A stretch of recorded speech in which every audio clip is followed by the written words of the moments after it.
मोटो और पतलू हलचल से भरे शहर फरफूरी नगर में रहने वाले बेहतरीन दोस्त थे। मोटो, एक मोटा और खुश मिजाज आदमी, अपनी बेपनाह भूख और ताकत के लिए जाना जाता था। दूसरी तरफ पतलू दबला पतला, तेज अक्ल और मसाइल को हल करने के लिए हमेशा होशियार ख्यालात के साथ आता था। एक धूप वाले दिन उन्होंने अपने दोस्त चंगम, मकामी पुलिस इंस्पेक्टर की मदद करने का फैसला किया।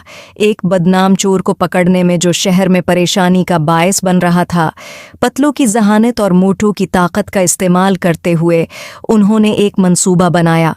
पतलू ने जाली ज़ियूरात से भरे एक थैले के साथ खुद को एक अमीर ताजिर का रूप धार लिया, जबकि मोटू करीब ही छिपा हुआ था, जो हरकत में आने के लिए तैयार था।